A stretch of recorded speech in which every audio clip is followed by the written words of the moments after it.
Mr. Vernon threw a harsh glance at another Mr. Vernon, then quickly added, Carter, did you know that the famous illusionist Selbold grew up without a roof over his head?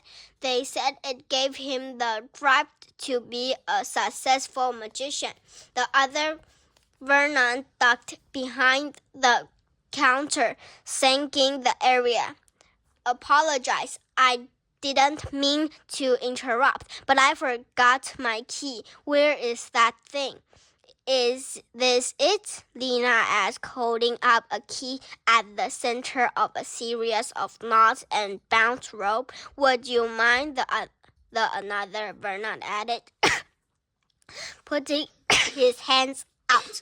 Lena, in less than 2 seconds, unlocked the ropes and placed the key in her father's hand. She kept the rope of herself. Carter couldn't believe his eyes. Her hands were as fast as his own.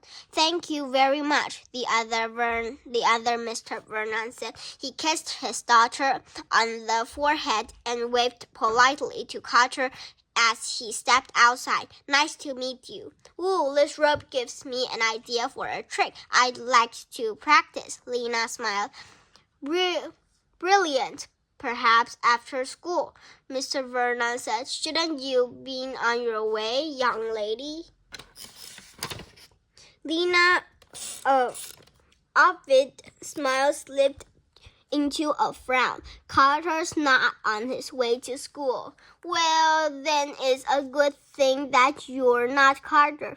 I'm between schools right now, Carter burrowed out. Thankfully, Lena ignored this. May I take the day off? She asked her father. A day off from school? Mr. Vernon raised a pointy white eyebrow. Whatever for, my darling daughter. It's been a tough week, the other kids, Lena said quietly. They just don't understand me. If you can escape a straight racket, said Mr. Vernon, I'm sure you can find some way to impress one or two of your classmates, and if not, just tie them to their chairs. Believe it or not, some kids don't like hearing about how to escape. Lena explained, that's the problem. I offered to show them how it all works, but now none of the girls will let me sit with them at lunch, and the boys, they just laughed at me in the hallways and called me freak. Freak, Mr. Vernon itched a padded, maybe Trevor is dead. Lena rolled her eyes. Don't you mean Cheverly is dumb? You can always try to disappear instead, said Carter. That helped me get out of tons of predicament. Lena laughed. Well, I'm in predominant signing, she added. I'll give it a shot.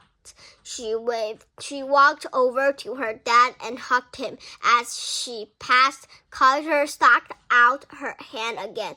A pleasure to meet you. See you soon? Carter shook her hand. I hope so. Then Carter and Mr. Vernon were alone. Mr. Vernon continued to dust his totally clean shop. Without looking, he said, Tell me, Mr. Carter, how was the remainder of your evening? Eventful, I hope. Boses tried to get me to join his clan, Carter admitted, and I said no. Brilliant. How did you know he was going to ask me? Carter wondered out loud. I don't know, Mr. Vernon said, but I had a very strong hunch. B.B. Boses is a greedy man. He also sometimes of collector. You've got some kills that would make a fun addition to any collections. Carter put his hands in his pocket. You absolutely don't know me very well.